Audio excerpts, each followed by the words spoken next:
cooking. Hey yo, Wagwan. Welcome back. Welcome back to the Lifted Lifestyle podcast. It's been a little bit of a hiatus. 2 weeks? 1 week? I'm not sure. 2 weeks since we last posted. Unfortunately, I had to go away. I had to go on holiday. Which is a good time away. But this pod is all about how we've gained 50 kilos of muscle. Bit of clickbait because that's kind of between us. Yeah, probably actually gained. I don't think I've gained that much at all, to be honest. Yes, you have. I don't think I have. You're way leaner than when you started. Yeah, true. Yeah. You've at least gained 10. Yeah, probably. I don't know how much I've gained. You've gained I've gained a lot, but I look the exact same. 3/4 of the 50 kilos, probably. But how we've gained 50 kilos of muscle without being massive neeks, i.e., we've not put things off. We've not been like... I think maybe we did a bit at the start, though. Yeah, but... What, when we first started training? Yeah, I think we have done things roles reversed. So I think a lot of people, when they get into the gym, like the similar age we did, 16, 17, they still go out a lot and like drink all the time. I actually went the opposite way. Yeah, I think between like 18, 19, like 16 to 19, I don't think I ever went on a proper night out. Yeah, I mean, you don't drink all the time now, but like I probably was I lived like someone who actually wanted to be full on BB. Yeah. Whereas now, I'm like the opposite of that. Yeah. Well, not the opposite, but it's the old classic. Now you're like the vast majority of the time dialed in, and then your lifestyle bro outside of that. Yeah, man. But yeah, I think the first thing to kind of preface everything we're going to go over, we'll touch on training and kind of environments and all that. But the main thing I think is trying to remove friction. I said this earlier and you looked at me like, what the hell are you talking about? But basically what that means is like making things as easy as possible to get it right. And no matter what situation you're in, that's usually the easiest way to get over barriers. Yeah. So for example, we'll go over this in a bit, but if you're training and you gym, you hate it and it's an hour away and you've got to get 3 trains in a bus, you're obviously not going to go. It's not an enjoyable experience, is it? So remove the friction. But yeah, we'll start off with training. Gym selection. I think you've got to strike a balance, to be honest. It's got to be, number one, the gym. You have to walk into the gym and feel like it's a place that's going to motivate you. Yeah. And where you're actually going to get the most out of your session. For example, with us when we went to Bawtry, this is no slander to Bawtry because it's a good gym for your general person. But when you're wanting to take training to that next level and be serious with it, I think there is just better places to be. Yeah, but then there's the whole thing like, okay, let's say when we were younger, and we didn't have the means of travel. Yeah, it was perfect. Yeah, it was ideal. That was our like removing friction. That was the best place to go, wasn't it? Relate it back, man. Yeah, no, that is true. Yeah, that is true. So, yeah, we started off at Bawtry, trained there for quite a while. Yeah, 2-3 years at least. Then lockdown came. We smashed out in HL Garage Gym. Yeah. Best session of my life in there. That was such an anabolic time of my life. And then we moved to Rotherham, but it was only once we got past the whole like travel and actually making it part of your life that you started going there. Yeah, if you remember, we started off by just going to train legs because obviously Bawtry's equipment then wasn't as good for lower body. Yeah. So we were like, okay, let's start going once a week, and then I think it's slowly. It was like quite a slow transition from training solely at Bawtry to training solely at Rotherham. Yeah, I remember we went once a week for a bit just to train legs. Just legs, that was What a horrific decision. Yeah, like, spending all that money on a day pass. Now it's almost the opposite. Yeah. Occasionally train legs at Bawtry the other week, didn't you? Yeah, I did it on Friday. Yeah. That's kind of convenience. Like the first thing, get it convenient, especially if you're like in your first year of training. Yeah, just make it as easy as possible so you're actually going to stick to it. Yeah.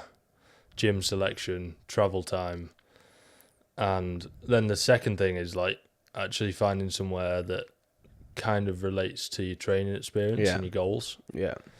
Because I think if you're just starting out training, even if you're a long way through training, you don't necessarily need all the fancy really nice kit. I know personally, I'd much rather go to a gym that looks nice and has good music on. Yeah, than one that's got like really nice kit but feels like you're in like a hospital. Yeah. It's just... So, especially for you, if you're like first few years of training, you probably don't need the... You don't need all the prime kit and all that. And if anything, you probably don't know how to use it anyway. Yeah, I think to actually make it better. It's probably going to actually make your sessions worse. Yeah. Because even when we first started going to Rotherham, like we had an idea, but we'd never used that kit before. Yeah. Like you're still not 100% sure on. Yeah, and I think you take it for granted as well. I know if I go with like Kieran to Rotherham, the times I've been, I'll be like explaining a machine, and he's like, how the hell do you know that? Yeah. But it's just because we've trained there for a long time. That long. And again, like you were saying, even if you're years into your training, it's still not needed at all. Yeah, I mean, we're considering moving to... Well, I think we're pretty much definitely going to move, aren't we, now? Yeah. After I finish prep, I think we'll probably swap. Again, from a convenience standpoint. Yeah. Like, we want to definitely focus more on business and the pod and everything like that. So that the travel time we're going to save, it might only be like an hour of the day, but it's so much more convenient. Yeah. And with Rotherham, obviously, you're driving there 45 minutes, 40 minutes. You then got all your session to do. By the time we get to like the last few exercises of the session, I'm thinking, I've still got 45-minute drive home, then I've got to shower, and cardio, and it's like the session almost towards the back end is just terrible. Yeah, because I'm thinking about what I need to do later in the day, and am I going to have time? It's got a lot better recently. We've got more efficient, I think. But like, I mean, if you look at my calendar, I'll block out my training times. Yeah. And at the minute, it's like I put in like 4 hours. Yeah, like you...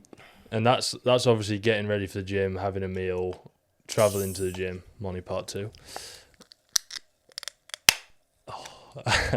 It's obviously travelling to the gym, doing the session, doing cardio, travelling back, having my last meal, my post-workout meal. Yeah. But that takes 4 hours pretty much. But it's not even like that for me isn't the issue. I don't mind all of that taking 4 hours.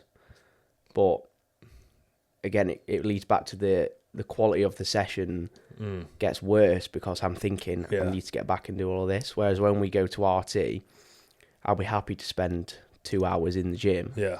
Because I know I've only got a 10-minute drive home. Yeah. And it's just a bit tedious at times. We definitely got better at that as well. Like I remember a few years ago, we were spending ages in the actual sessions, weren't we?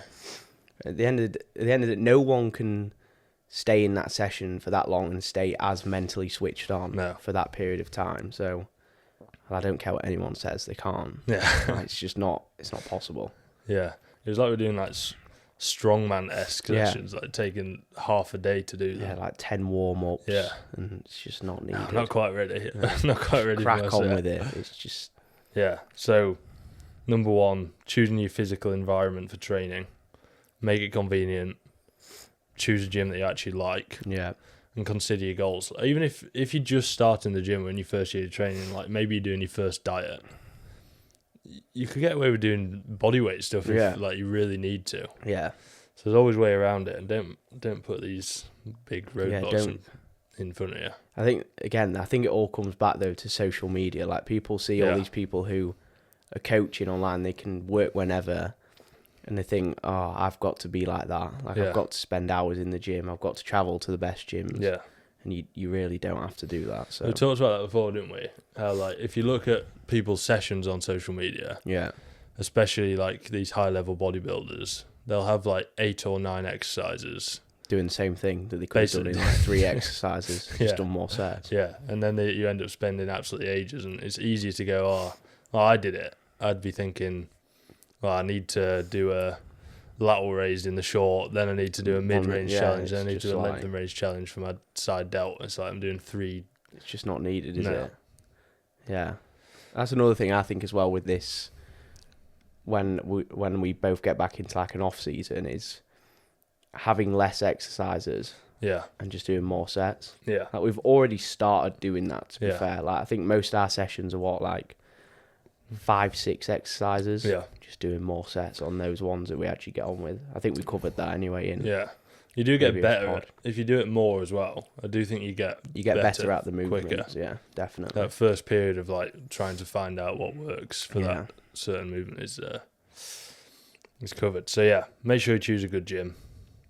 Don't travel an hour. It's not worth it. Yeah, it really isn't worth it. The other thing I want to talk about was create an environment around your friendship and social group that's actually conducive to your goals.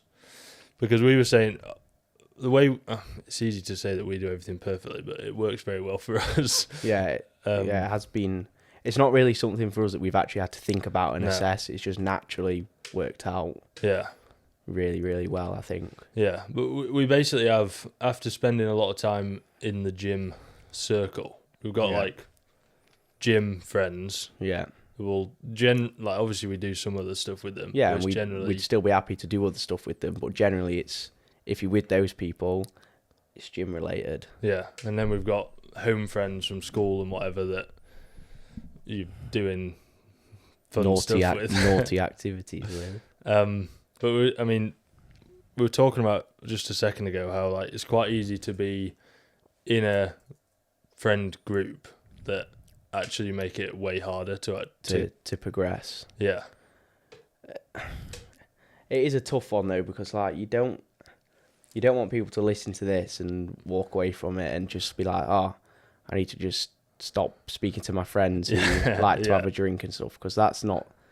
You still need to have that in your life. Yeah. But again, that's where we were saying it's been easy for us because we've had 2 separate friendship groups almost. Yeah.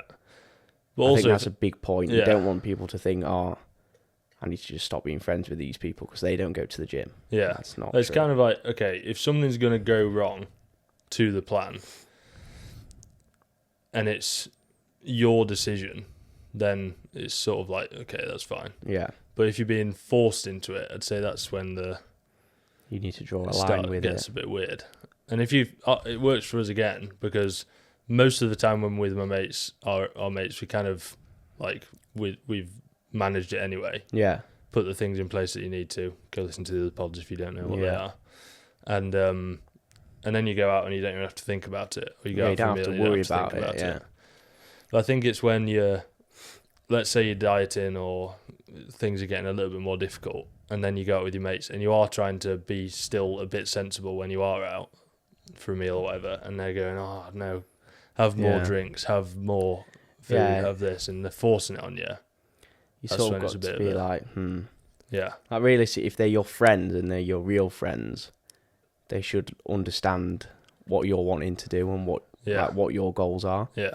Like I know for a fact if we went out with, well, I've done it before, I did it a couple of weeks ago. If I go out with like our friendship group from like home, like they're all drinking and they go, oh, you having a drink? I'll just go, no, I'm on prep, so I can't. And they'll just be like, oh, sound. Yeah. It doesn't make it, for our friendship group, we don't need to drink to have a good time. No. But if you weren't on prep and you did want a couple, like I'd just do it, and I'd just work it in. Yeah. Or even if I'll be open on, there's times as well where I don't work it in and I just enjoy myself because it's not the end of the world, is it really? Yeah. So. I think subconsciously we work on a bit of a double ask rule where it's kind of like, oh, go on, are you having a drink? Nah. Oh, go on, have one with us. Now I'm alright. Okay, fairs. Like. Yeah, you just. Yeah.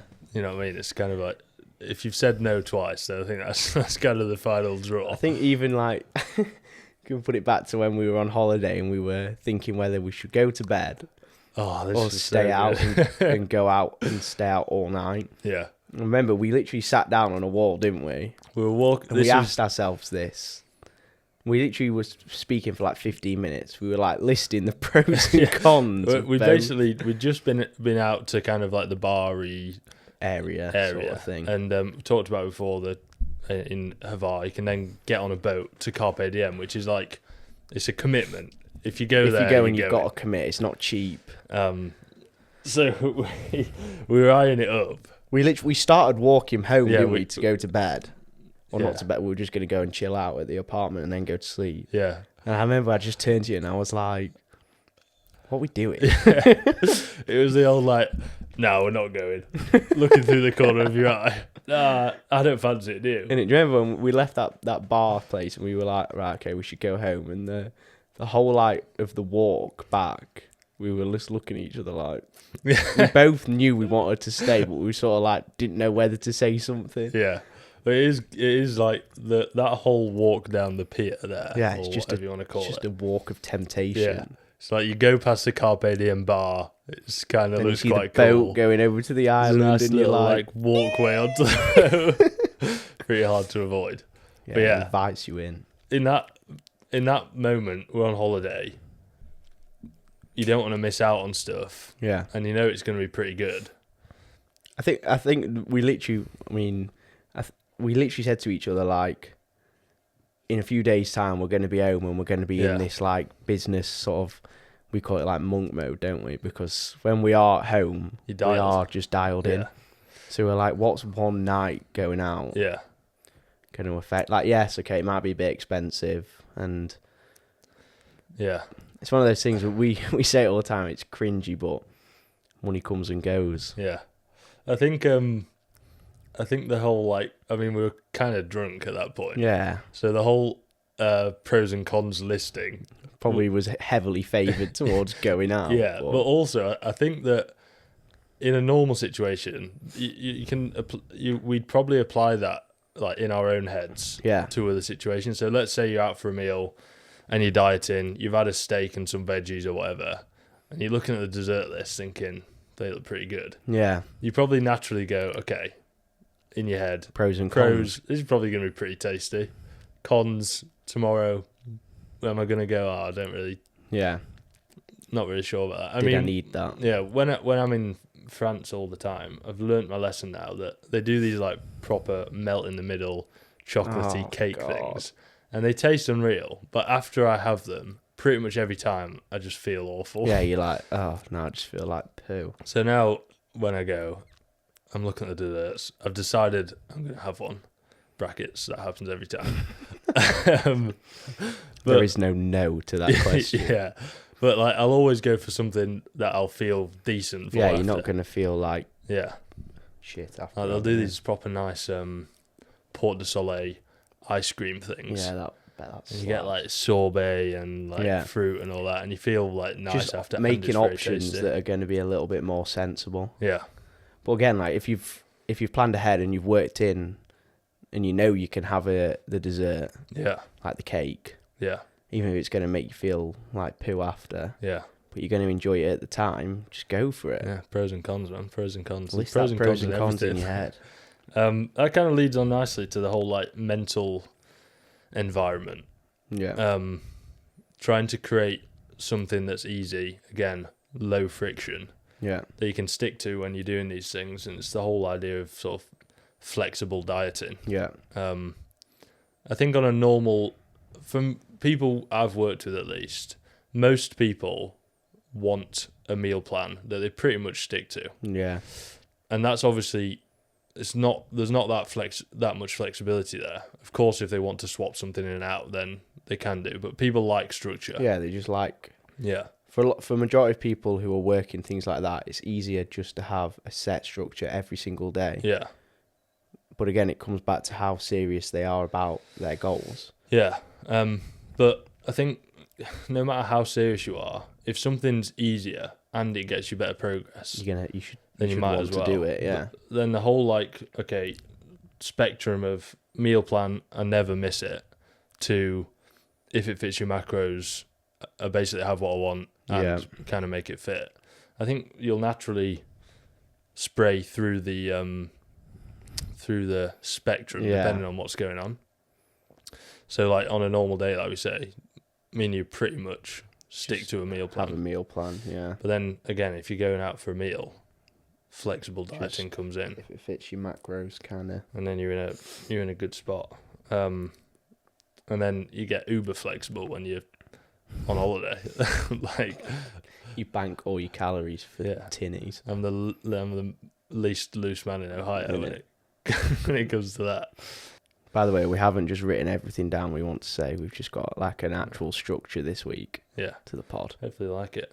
So yeah, I don't know if there's much more on mental environment. Like there's so many things now when you're scrolling through TikTok or whatever. It's like people talking about these just naff stuff. Mental strength activities. I think we've said this again on another pod, but you need to have goals. Yeah. Like if you've got a goal that you're actually passionate about and you want to achieve, all those things that we've spoke about are probably going to fall into place. Yeah. Without you actually having to really sit down and if it's strong enough, that whole pros and cons thing, if the goal's strong enough, it outweighs any of the negatives. And you'll always make the right decision. Yeah. If it is strong, like at least you're not gonna regret a decision. Yeah. If it's strong enough, because you know what you want. Yeah. But I was speaking to some lads yesterday at the cricket, and it comes into this whole like mental environment thing. They were talking about all these little things that they fancy starting, like I want to do ice baths, for example. And I was asking them, what do you actually think you're going to get from this? From it. Like these guys are saying they want to lose weight. They've probably got 15 kilos to lose or whatever. Yeah. You're not going to get there by doing ice baths. No. So the same thing sort of applies, like trying to make things easy. Do the things that actually make a difference. Yeah, people overthink it that much. Yeah. They think they need to do all these little intricate things because they're the easier things to do, where they're not actually going to have to put much effort in. Yeah. Like also, an ice bath's not nice. It's not enjoyable, is it? But it's not hard. It's not like you're sticking to a meal plan and hitting your macros for 10, 12 weeks. But if you're spending half an hour a day prepping, getting your trunks on to go for an ice bath, and you're struggling to do the other stuff, you should probably put your focus your priorities wrong a bit, probably. Yeah, but it's easy to get caught up in it because there's so much hype around these little ice baths, tiny things. Saunas, you've got to go 20 minutes in infrared sauna every single day. But again, for us, like we do all the other stuff anyway. So when we go to RT Fit, we'll probably go in the sauna. We'll probably do the ice bath. Yeah. Because we've got everything sorted on the other side of the things. Just means we're not going to... We will do that because we know we're not skimping out on the other stuff. Yeah. Like if I had a day where, I've got half an hour spare and I can choose to go in the sauna and the ice bath, or I can get my meal prep done for the following day if I've not got time to do it on the next day, I'm not going to choose the ice bath and the sauna. Yeah. Because the meal prep is the thing that's actually going to boost me towards my goal. Yeah. Rather than sitting in an ice bath. Yeah. That's like a luxury. Yeah. For a bit of sneaky theory, there's a thing called Maslow's hierarchy of needs. Insert Leo pulling a weird face. What is bro on about? It's actually about like just general life, and basically you've got the stuff that you actually need to survive at the bottom. Yeah. And then gradually it goes through. It's like family, good food, whatever, and it goes through this hierarchy like a triangle. But you can apply it to this stuff as well, with physique development. The bottom of the pyramid, which you should get before you try to get anything else, is nutritional consistency, training consistency. Yeah. And once you've ticked that off, then you can start like having to play around with the fun stuff. Yeah. And right at the top of that pyramid is probably stuff like ice baths and playing around with the resistance profiles of your training and the stuff that just nail the basics and you're going to see progress. Yeah. The best way of putting it. The top of the triangle is probably the interesting stuff, which is why it goes viral. Yeah. Or it's out of the ordinary, so it's like... But you got to do the boring stuff to be able to warrant doing the... Yeah, I think that's the same with everything in life. Like a lot of the stuff that's actually going to be beneficial to you, it's probably not the most exciting. Yeah. Just get it done. Yeah. So yeah, that is... our three sectors of how we've gained a load of muscle without being neeks and creating a good environment around you. gym, making nutrition easy, your circle, making your friends fun, and positive impact on your life and your goals. And what was the last one? Don't do ice baths if you're not tracking your food. We've talked about ice baths and saunas for 10 minutes. Yeah. So we're going to do a little Q&A. This is kind of random questions. But I've got one from Charlie Elborn, one of my clients. Best foods to satisfy macros, i.e., what's the best carbs, fats, and protein sources? That's a bloody good question. Very good question. Quite there's a lot to unpack. Yeah, I think the first thing I would say is it's like the old question of like, oh, what training split should I do, right? What foods you choose are not going to be the same. Well, they might be the same as someone else's, but most of the time you're going to have to be different to someone else. There's not going to be any exact blueprint that you should follow in terms of your food choices. Yeah. Like, you might be able to have rice and it digests really nice. Yeah. I might have rice and it digests like absolute poo. Yeah. Like, yesterday I had potatoes and man was incredibly clogged up. Really? Yeah.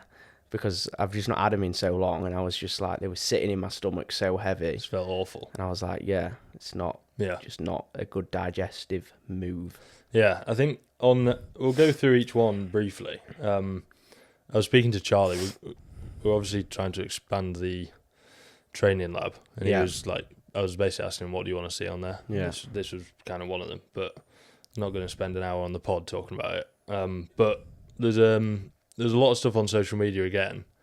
There's like hype around talking about blood sugar changes when you have like certain carbohydrates. Oh, you need to. I saw one earlier that was like, you need to put cinnamon on your oranges so that it doesn't spike your insulin as much. First of all, if you put cinnamon on your oranges, what are you doing? You're just weird. What are you doing? Actually, I seasoned my chicken with cinnamon last prep, so it's pretty nice though. Pretty weird though as well. On oranges though, that's very strange. Yeah. But it's true that if you do put cinnamon on oranges, you do actually get a lower blood sugar spike. But right, people see that, and I'm not going to go into it, but you basically get different enzyme and hormone release. Yeah. If you do get a lower blood sugar spike, which in that 20-minute window will make you gain less fat, which is kind of like, okay, sure they need to put cinnamon on everything, but unfortunately it doesn't work like that. No. If you look over a week or a day, you're not going to gain less fat because you've put cinnamon on. It's just for that like very short window. So it comes down to calories at the end of the day. When you're choosing your carb sources, it's about calories and not how much it's going to spike your insulin or spike your blood sugar. Again, it comes back to that, the almost like overthinking it and not just doing the basics. Yeah. I think, to be fair, carb sources is a good one to talk about in terms of, like, you can make very different choices depending on your phases. Yeah. So, for example, like, I think you do this as well. Like, if you're in a gaining phase, I'd always opt for something like, if I was having a chicken meal, I'd go for something like wraps. Yeah. Because they're very low volume, they're easy to eat, and they're nice. Whereas when I'm dieting, I would try and use something like potato because you're going to get so much more food volume from something like that for the same amount of carbs. Yeah. Which again comes into the calories in, calories out. And then from a quality perspective in carbohydrates, I think for carbs specifically, it depends on the goal. Because, potatoes are probably, in terms of density, like you can obviously have broccoli and you're just going to have some carbs, but actual like high density carb sources, potatoes are going to be up there in terms of micronutrition. So if you're trying to bulk that out, then choosing potatoes over Rice Krispies is probably going to be a good option. But then if the goal is, an hour away from training, you're not going to have some sort of slow digesting, super high micronutrition. It's going to just really sit in your stomach for ages. So then it's like, well, actually, a Rice Krispies bar would be more beneficial. I mean, you see, I was watching. Do you see Ross Edgley? The Gymshark guy. Yeah. He just swam 500 kilometers. That's crazy. I think it was in 62 hours, and he didn't stop. And What, you didn't stop once? no, he was in the water the whole time. He didn't sleep. That's actually ridiculous. I thought he still like stopped and just like. No, he didn't get out. You should have seen his face was so puffy. It was crazy. Jesus. But anyway, relating that to what we're talking about, he's obviously not going to be trying to scran vegetables and potatoes when he's swimming. He's not going to be going for high volume foods, is it? So he's obviously on the other end of the spectrum where it's like, okay, how can I get as many carbohydrates in as possible for my swim? Yeah. So it was like carbohydrate drinks. Like bananas. The post-night out Powerade, man. Post-night out Powerade protocol.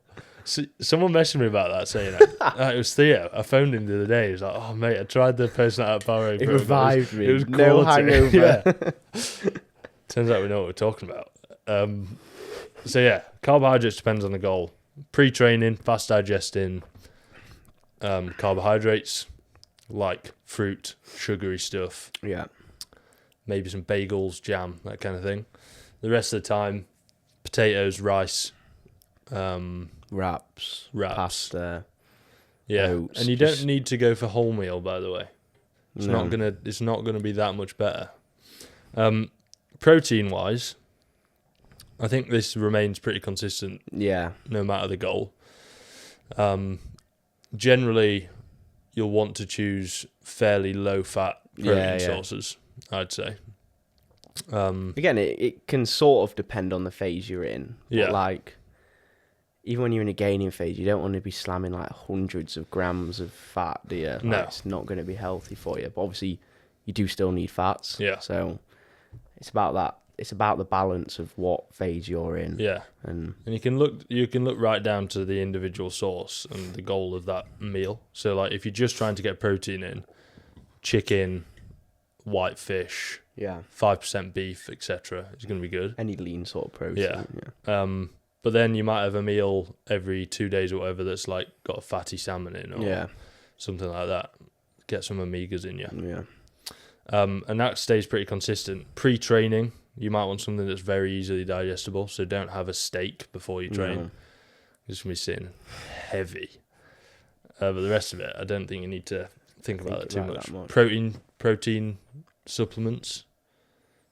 I mean, again, it's one of them. You can use them if you want to, and if it's going to make life easier for you. But I wouldn't aim to be getting like 75% of your daily protein intake through like a whey protein. Yeah. Like, again, your digestion is probably not going to be great. Yeah.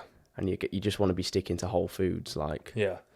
The only other thing on protein is you do get higher quality protein sources in terms of the old amino acid structure.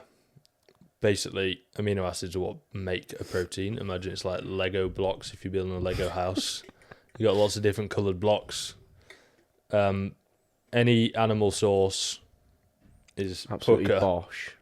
You're going to get everything you need. But if you're getting your protein from, if you're a veggie and you get it from beans, for example, it's not going to have that full spectrum. So you got to think about it a bit more deeply, which I don't think we should go into now because that would take a long time to explain. Probably quite boring as well. Yeah, message me if you want advice. Link in bio. Then finally, fats. Any points on that? This is actually quite an interesting one. I'm going to relate this to my prep, but it is a bit boring. So last year, I think me and Ryan, we had a really big focus on trying to keep my carbs as high as possible, which is obviously you do want to be doing that, but in turn, that resulted in my fats getting like pretty low. Yeah. Like I think at one point I was having like 20 grams a day. Yeah. Obviously, that's not going to be healthy. Like my hormones and that were just in the bin. Whereas this year, and your brain function, yeah, bro was not like in a good way. I was like turned semi-retarded. It's not funny, but it's quite funny. But whereas this year we realised that, and I've managed to keep my fats a little bit higher. He's gone again. Obviously, they are going to get to a point where in a prep where they are going to get low because it's an extreme, but you can definitely keep them higher for a longer period of time. Like, yes, you may have to bring your carbs down a little bit more, but you need fats to actually function as a human, or you'll turn into a vegetable like I was. Brain function and hormone production is fats, so don't be unique if you... Yeah, you see this all the time, like people who want a diet and they think, oh, I need to cut fats, and it's like, no. You're just going to feel awful. Yeah. But then the other thing that's, again, a bit of a hot topic on socials is the old saturated versus unsaturated. You got one party that eats butter and beef tallow off a chopping board. Yeah, the freaking carnivore shit, man. Yeah. And this kind of annoys me because some people are going to be okay with that. But again, focusing on the wrong things, and people think like eating that way is going to make them feel really good. Sure, some people it might do, but I think for majority you're going to feel like poo. Yeah. And also it just tastes rank. Like, don't be eating a stick of butter. No, it's just weird, isn't it? But also, if you do have any predisposition of getting like high cholesterol, that is going to put you in the bin. You're going to be ruined. you're going to be on the ropes. That's not healthy. No. Like, so with your fat sources, to give you some examples, a general rule of thumb is to get most of your fat sources from fats that are liquid at room temperature, because of the cholesterol contents. So if you're thinking about it, olive oil is good because it's liquid. Yeah. But on the other end of the spectrum, butter is not so good. But you do need a little bit of it. So get most of your stuff from olive oil, fatty fishes, etc. I just love the dark chocolate, man. Have a bit of dark chocolate. That's decent. Yeah. It tastes nice. Yeah. Like, at the end of the day, yeah, it tastes good. So yeah. And also, you're on 40 grams of fat at the minute? 40, 50 grams. So. You're not going to go too much on that, are you? And, yeah. I think that's pretty good. Hopefully that helps, Charlie. Should we do one more question? We're on 37 minutes. Yeah, we'll do one more. Let's do... a good one, an exciting one. Is it socially acceptable to pull out the Tupperware when you're going out for a meal?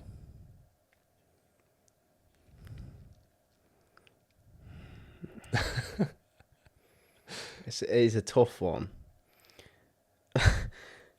Okay, I think answering the exact question, I don't think it's socially acceptable. It's so hard to answer because it's so... I feel like I say this all the time, but it literally comes down to the phase and how serious you are. Like, for me, if I go out with my family for a meal, even now, to be fair, I probably wouldn't pull out a Tupperware. No. I probably just wouldn't eat. I'd just sit there with, like, some diet drink. Yeah. And I'd just have my meal before we go out or after. But that's in, like, this is, like, the most extreme 4 weeks of the year. In fact, probably of the next 3 years. Yeah. That you'll ever... Yeah. If I was just, like, in a gaining phase... Yeah. I don't think I've ever thought, I'm going to meal prep for a family meal or a meal with my mates, a meal with my girlfriend, whatever. No. I'm not going to do that. No. So, I think, at least for our audience, I don't think there's that many BBs watching this. Unless you're a really high-level athlete, bodybuilder specifically, and you're in, like, the last couple of weeks of your diet, don't be doing it. Yeah, there's literally no need. Even if, like, again, you're in a prep and you're, like, 7+ weeks out, you can probably go out and have a meal and be fine. You can have a steak. Like, That's you usually can what always... I go to.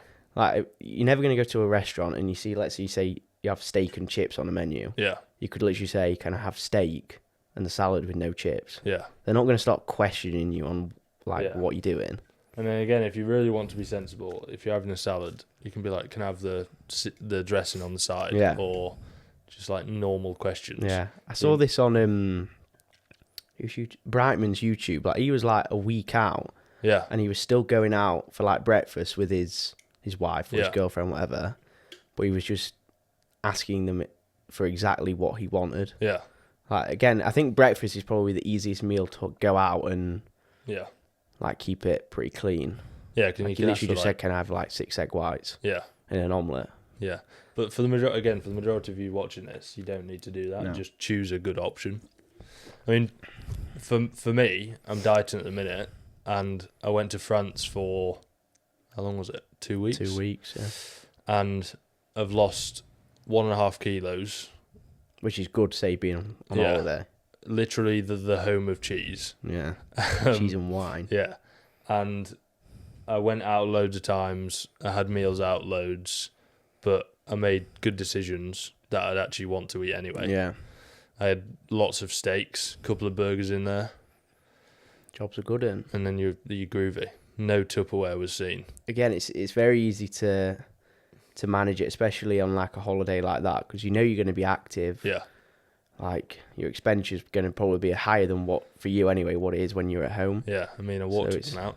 Yeah, exactly. There you go. That was quite funny. Did I tell you about that? Yeah, you went up it. It was easy. We basically we went up the mountain on the lift to walk down. No, we got the lift down actually as well to go to this place called Mamo's, which is like a burger place. And I did get the double burger. It was basically the biggest burger I could possibly get. But anyway,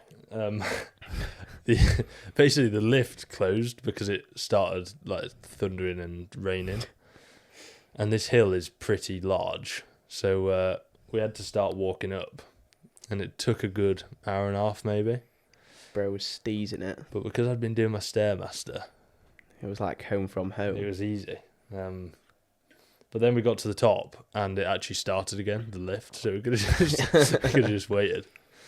But yeah, I think we'll call the Q&A there. I got a few more, but we can leave it, I think. Save it for the next pod, maybe. Yeah, so hopefully you enjoyed. Apply those tips. Link below if you want to get on our Kickstarter course, 7 days of awesomeness. Free awesome content that's going to get you progressing. Yeah, it kind of goes a bit deeper into what we've talked about today. So I'll put the link below. Give me your email and I'll send it across to you. Hopefully you enjoyed the pod. See you next week. Subscribe. Ciao. Share to the story. Goodbye. Bye.